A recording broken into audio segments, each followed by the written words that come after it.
Coupon code Fanatic20. You'll get 20% off all PDP products. Thank you. Yeah. It's okay. I told you I was bad. Okay, I think that wraps it up for us here. We can shift over to some Q&A. Oh, no? What? A mic for this one. Yeah. Also, isn't there a little bit of art that we wanted to share? Oh, yeah. You still got that? Yes. No one mentioned it. I put it on the thing. All right, not SG Mobile. I didn't push enter on this. So this is some of the environment art, and I've literally never used this program before, so. Yes, so basically, if you could just keep it here for a second. So this is like asking us, we're asking ourselves how close can we make it like look 2D. So that first tree was just kind of like a test to, it's a massive tree that we just scaled up really large, and we found that like making large assets really helped kind of sell the mood of like it's an ancient forest. You can go to the next slide real quick. Again, we talked about lighting, tune shaders in combination with non-tune shader lighting with point lights, also global lighting, and being able to come up with some tech that allowed us to rotate the global light and not, it doesn't look too janky. Thanks guys for that stuff. Next slide, please. Thanks. Half janky is what we aim for. This is an in-game shot of of a desert zone, and I have a breakdown of how some of these assets are made. A lot of this stuff is very modular, and most of the textures in this scene and in this level are tiling textures. If you can go to the next slide. This is the same shot with the global light just rotated around so you can see some of the shadows and how much of a difference we can get just like changing the angle of the light, the main light in the level. And the next slide, please.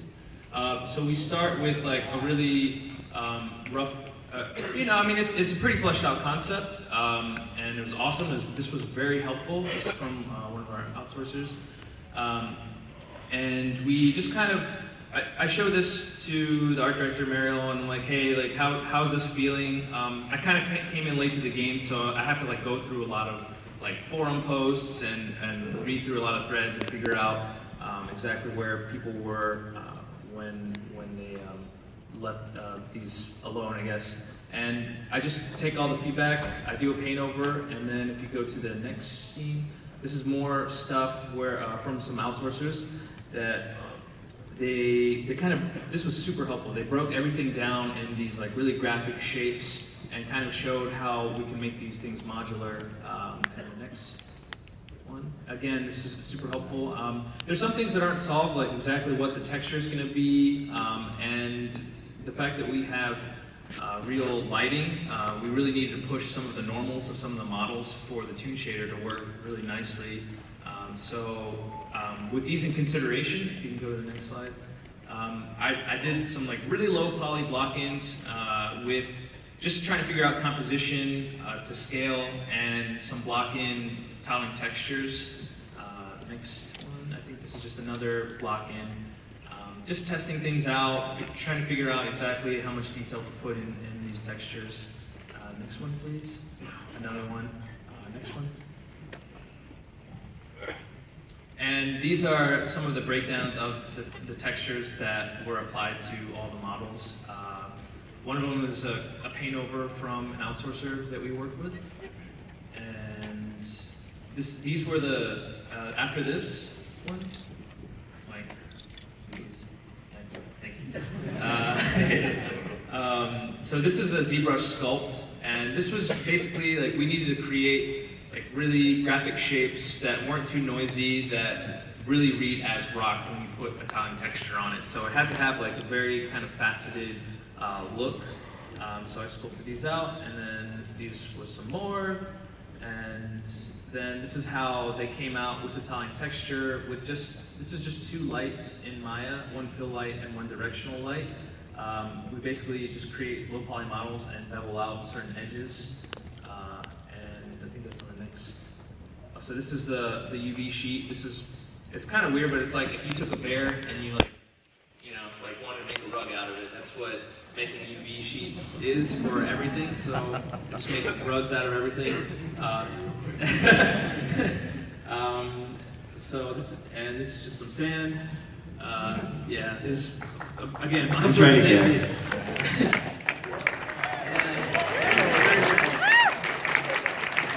We can just jam this into like rocks, and it ends up not looking like a low poly model.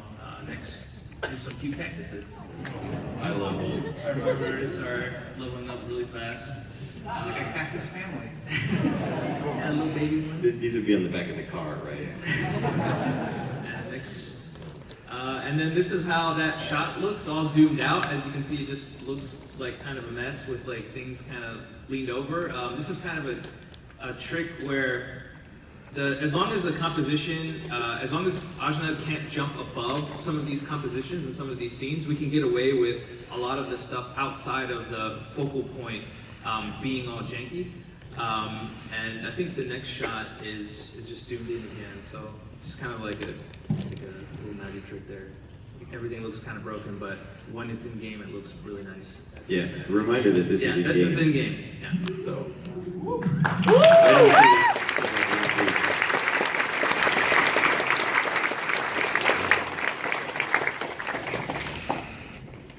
Wasn't there some other art also? Yep. That Alex worked really hard on? Yep. Awesome.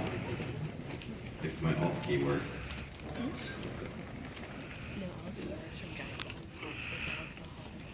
I'm sorry. I'm gonna try and figure out full screen. You can talk. Is that her from view? Yep. Enter. Hey. Right, so one of the characters is Naga Rider, right? Woo! You can like reveal some of the antagonists that are showing up in the game. Naga Rider, being a Naga, his rival is a Garuda Cruel. So that's that guy. He's giving him the bird, I suppose you could say. He's full of attitude. So there'll be like a lot of like villain characters in the game as well as of course a ton of the monsters. I think in one of the earlier updates we revealed one of the villains, one of the major villains, Ravanavar. So he's one of them, for example. And then Garuda Cruel is another antagonist that you run into in the game, particularly during the Tycron area. And yeah, I guess it's yeah. Well, no, I mean yeah. So it's basically a jet versus a bike because of course Naga Rider, being a Kamen Rider homage, has a bike. It's his legless mount, as it could be called. It's like a psychic projection bike that he has, and he's fighting against the Garuda Cruel, who's being a bird creature, has more of a jet kind of motif to him. So this is like a kind of a little sneak peek, I guess, at the kind of thing you might see later on in the game. And Sorry, they weren't in any order. some other cryptic images of things, I guess you could say. This is the stuff that's in the teaser. Mm-hmm. I don't know how much more should. I don't know if we should talk about it. Yeah. It Just should be like just teaser. savor these images and speculate on them. You don't know what any of this is. This is, as I mentioned before, Ravanavar. So he's one of the major antagonists that you run into. One of the first guys. Yeah. So he's got that kind of thing going on. Should we just show and let them? Oh yeah, and then this is another antagonist that you'll run into in the game. So we have different regions throughout the game of based on different places of the world. So this is more like in the Mesoamerica's inspired area. It's not Venus, I promise. So Harpy? I think that's, yeah. Okay. This is a sneak peek. I did it. Some of the stuff you can expect.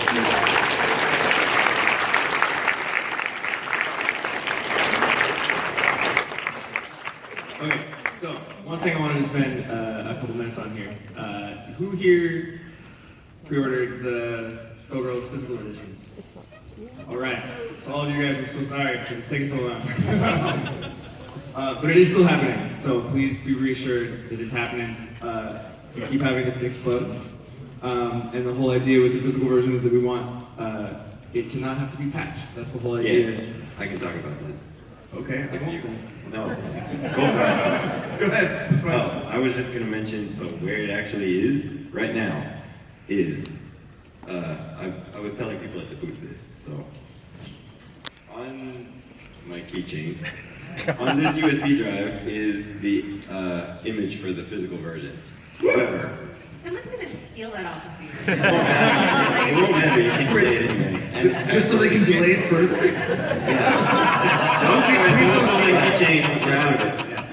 No. So what happens was, in Sony's internal system, games are marked as digital or physical or both, and in order to patch a game, you have to submit a patch that's the same type as the game was. So we have to patch the digital version with the final patch so it can go on the disc. And what Sony did was they changed the they changed the game from digital to digital and physical because we're going to make a CD. So we can't submit the patch that needs to go on the CD.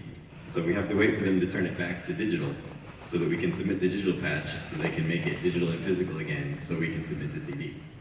Wow. Which apparently is a problem that's never happened before. Just like everything else. So that's actually like what is currently going on with the physical version. It is all done. We are waiting for this. So as you can tell, all of this like hassle that we've been going through to get it out is all stuff that neither we nor the end consumer cares about. So Yep. we apologize for having such a sort of unsatisfying explanation of why it's taking so long. But please trust that it's coming. Don't worry. We also have wangled. Is wangled the right word for this? That everybody who pre-ordered it is also going to get a bonus item. So, check our Twitter for art for that. I don't think we have it here. Yeah. We'll show it up. So it'll be nice. We understand everybody's been super patient and understanding and rightly pissed off. We have been too. So hang tight. Yeah. Okay. Now we're just gonna do it. Yeah, we did it.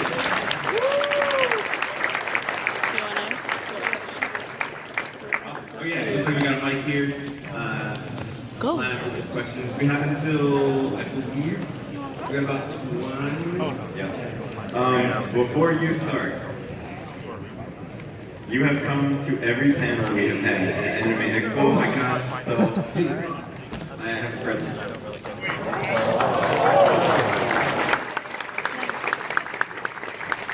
I had to guess the size. I have both of them small, so. Small? Okay, let me get the small. For those who can't see, she's getting a Lab Zero shirt. She's been to every single panel and she's been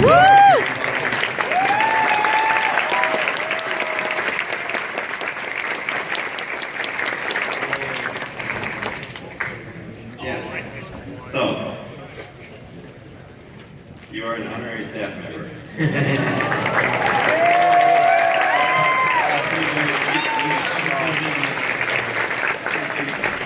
You got one before Max did. Oh, really? Actually, a medium? Here.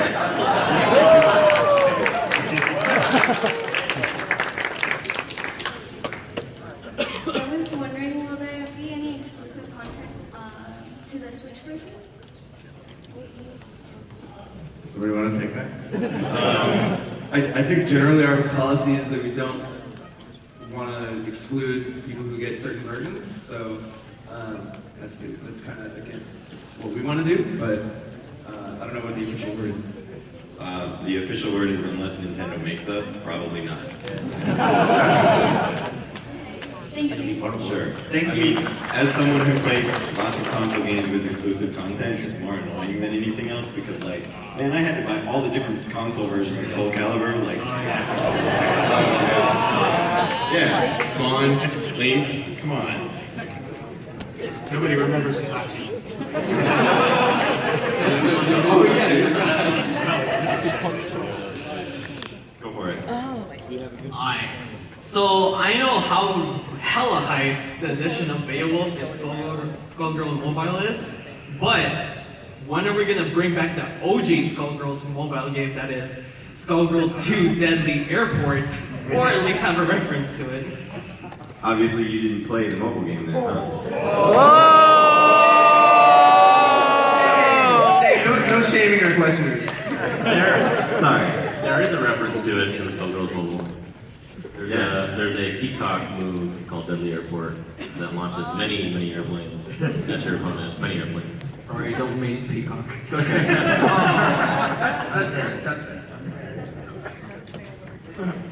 This is why they don't really talk. Hi, so this is a question about Indivisible's voice acting in general. So all the characters obviously have lines that are in English, but are they also going to have lines that are in the language that the character would normally speak based on where they're from? Well, Indivisible takes place in a fictional world, so I No. think we would have to be writing new languages to do that. Well, that's not hard. So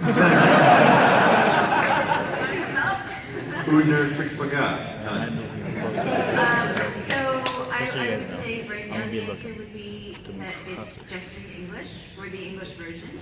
I don't know if we're doing like other entire languages. There has been some talk about doing fake language lyrics for the opening song and for Ajna's theme and the main theme and all that. So that might be something to see, but I don't think you'll see it. That was a really good question. Nice, thank you. Thanks. Thank you. I guess if it's a made-up world, you just think it's English, right? Like it just happens to sound like Language that it. we understand. It's basically like how in any anime or like movie or pretty much anything, most of the time, it's just kind of a given that every character, no matter if they're an alien or from another country or something, just speaks the language that the audience understands. Yeah. It's like if you remember Metal Gear Solid 3, I think everybody's technically talking in Russian, but Right. yeah.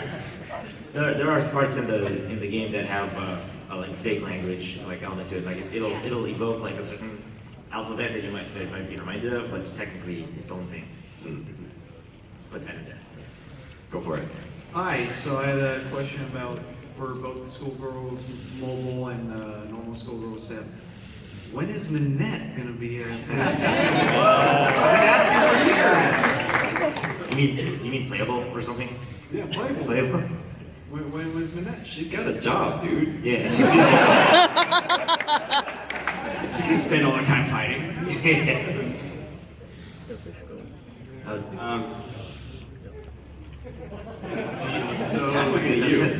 So keep playing the game, and we've talked about wanting to do new characters, but we aren't announcing who that would be if we do it. But if we can support the game and keep going, we gotta get the other characters in first. There's still the rest of the core Skullgirls casting in. So Squiggly. yeah, we're on Beowulf, and we're gonna get the rest in there. So hopefully someday. Keep your fingers crossed and keep playing. Tell your friends. We can download it. Tell everyone about it. Okay, you said you're going to include a story mode for Peacock and go into her lore, and I wanted to know if that lore will extend over onto her friend Marie. You mean like will the story cover the interaction between the two of them? Yes. I think. Yeah. It'll cover like where Peacock came from. Do you wanna? You can talk about it a little bit. I guess like How much is a spoil? yeah. I don't know. I'm always like on the fence about this kind of stuff. You can say yes and no. But yeah, you'll learn more about Peacock and Marie. Yeah. Chances are good. Yeah. Scientifically, yes. I want to say your costume is awesome, by the way. Thank you very much. So this is a question directed to Muriel. So I believe you did a panel at GDC about animation in video games or traditional animation in video games. So do you have any tips or any common mistakes for animators, for young animators to avoid for successful snappy animations? Specifically for game animators? Yes. One thing I always find is like when you start animating a game character, you want to start with their idle animation, and then everything comes from and then goes back to that idle animation. But I find that this is a mistake that I've made before. You really want to keep the idle in mind as you animate everything else, and if your idle is itself a motion, you need to take that motion into consideration as you're animating everything around it. So you don't want to have your animations kind of like stop and then like start animating again, when you go back to the idle. So I think kind of being aware of like how your animations flow into each other kind of helps make it more fluid. And I think, you know, in games like Skullgirls, we're cutting out frames anyways, just because that's what the gameplay needs, so that it's kind of inevitable that it's going to look, you know, choppy in some places. But I think that's, you know, making sure that everything flows when they do play out helps a lot. I don't know, what else? Do you have any specific questions? No, that's actually a lot of very helpful already. She also has a pretty good talk on GDC on the interwebs, I think. Oh yeah, that's the one she was referencing. I love it. I Thank give it you. to all my classmates and everything. Thank you so much. Thank you very much.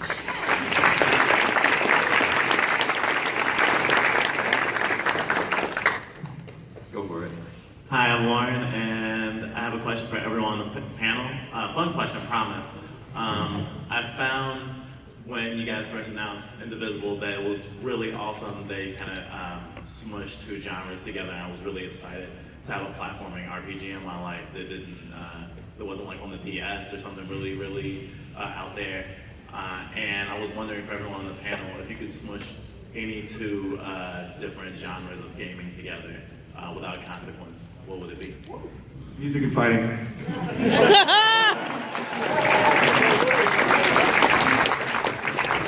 Same.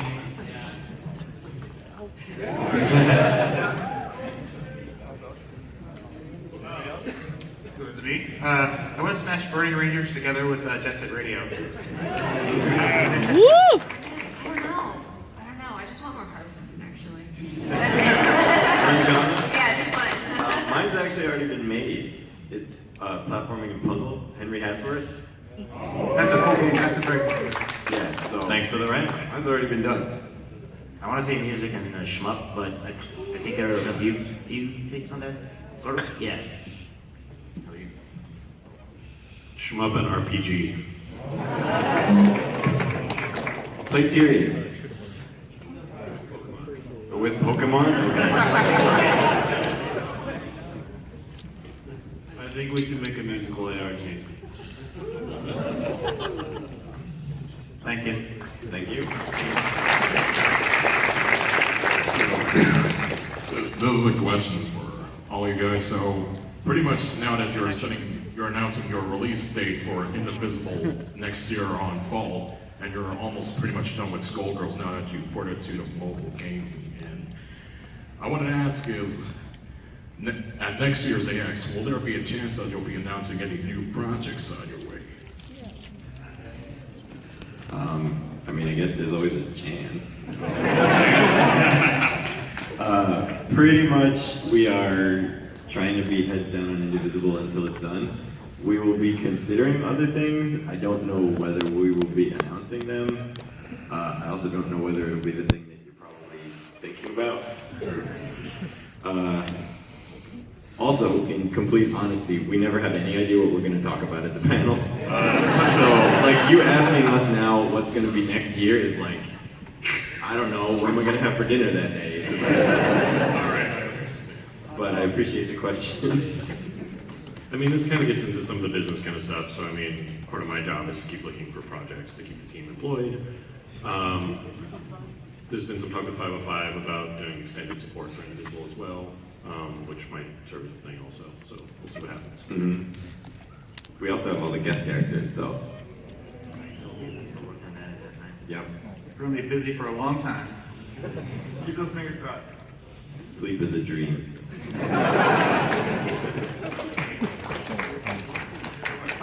Okay, sorry. Hi, two stupid questions.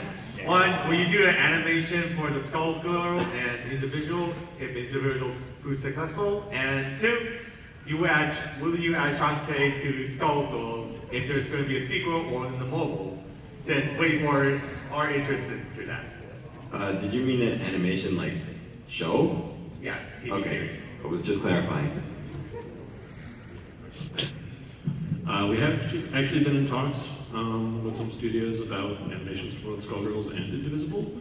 Hollywood is a fickle mistress, so I would not expect anything to happen, honestly, but we've at least started the process and are looking into it. We may be telling stories in the universe in another format though soon with with our partner currently. So something we're working on, some comic stuff.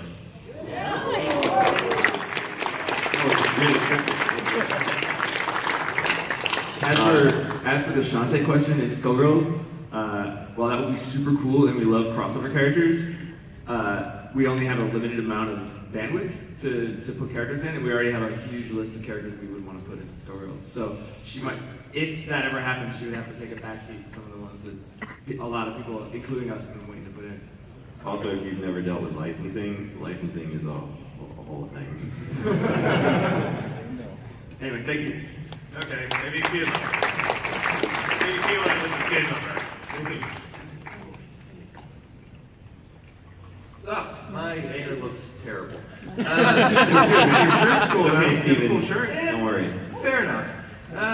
For everyone who's working on Indivisible, comfort level, whatever you want to talk about, what's been the most challenging part of working on Indivisible?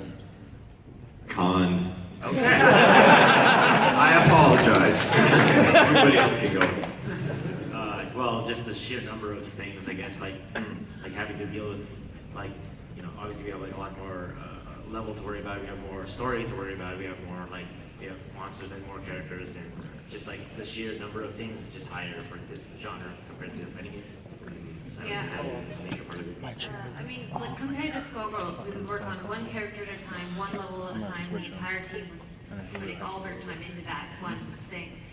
This, we're, oh my god.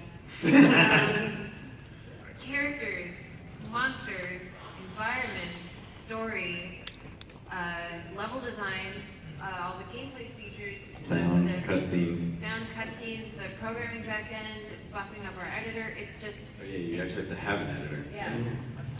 There's so many moving parts, and we're still making this, you know, on a really tight schedule. Like is it 2 years? How long has it been tight? 2 years. Yeah, like 2 years seems like a long time, but this game is so much bigger and more ambitious than Skullgirls. It's just like everything's happening at once all the time. So. My answer is working with Mike Z. No. Wow. It's definitely That was all of our answers. It's definitely the scope of it. Like Mariel said, it's just so much bigger than Skullgirls. I'm just gonna cry. We love him. I still love you, Mike. His jokes aren't that bad. No. Not all the time. Well, thanks for answering, and thank you for making good games. Thank you. Hi there. Hello. Hi. This is more a question for Brady or maybe everyone who kind of works on clarity in making Indivisible. You say clarity? Yeah, clarity. Just Okay. like making everything like immediately obvious, I guess. Mm-hmm. They're kind of two questions, but they all sort of the same thing. One is are you guys considering like making an option to change the colors of the orbs? They look really good, but one of the things I was thinking about was it'd be cool if they could correspond to the color of the face buttons. That was what I was kind of thinking as I was playing the demo. Oh, so we're looking into palletizing the orbs, and I think we're going to try and figure out what the best way to go about it is, if it's going to be the face button colors, or if it's going to be in reference to some other piece of UI. Right now, we just picked 4 good colors that we thought would pop and help you be able to differentiate each character, but we're still honestly actually exploring. We were talking earlier this week about like exactly how we're going to go about that, and like with everything in the UI, we experiment with it, and if it doesn't work, we try something else. So we'll figure out how to make it especially obvious what buttons correspond to which characters. Yeah, there's also including the button and the pips, and the Xbox colors are pretty bright, and the Sony colors are kind of bland.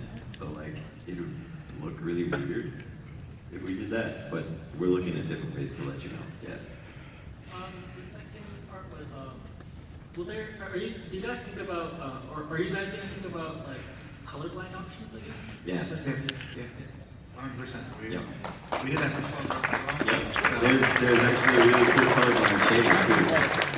Separate color channels now, so we're looking at that. Thanks so much. You're welcome. Thank you. Thank you for the question. Hi. In games with large casts, it's frustrating to have all these cool characters with great concepts and designs, but no mechanical reason to use them as you're progressing through the game. What can we look forward to in Indivisible that will encourage us to vary our party composition instead of just settling on the first few that we recruit? Oh man, thank you. I'll give you your $15 later. Mike's seeing his crazy ideas and all his awesome ideas, honestly. Yeah, so one of the things that we are doing very specifically with respect to character design is making sure that everybody is unique. Like, everybody has something that no one else in the entire game has. So there won't be anybody who's a better version of someone else. There won't be anybody who's interchangeable. I mean, I love Valkyrie Profile, but all the mages are the same. So, yeah, like, Ginseng is a healer of a certain type. There's somebody else who's going to be basically pure support. Some people are offensive, some people are defensive. I mean, I'm offensive. Some people are defensive. I guess I can be defensive too. But yeah, like everybody is designed from the get-go to be completely different from everybody else, which is really difficult with this many characters. But in some cases it means reserving a mechanic for somebody specific. In some cases it means making sure that if two people have fire, it behaves differently from each one and has different uses from each one. But like, yeah, that's the main thing that I'm trying to do with the characters. Like, since we don't have equipment, or, you know, swords and armor and whatever, it's basically your party is your equipment, so you might need to add different characters to overcome some certain obstacle, but like, I want to make sure that you have to change it up. Cool, that sounds great. Thank you.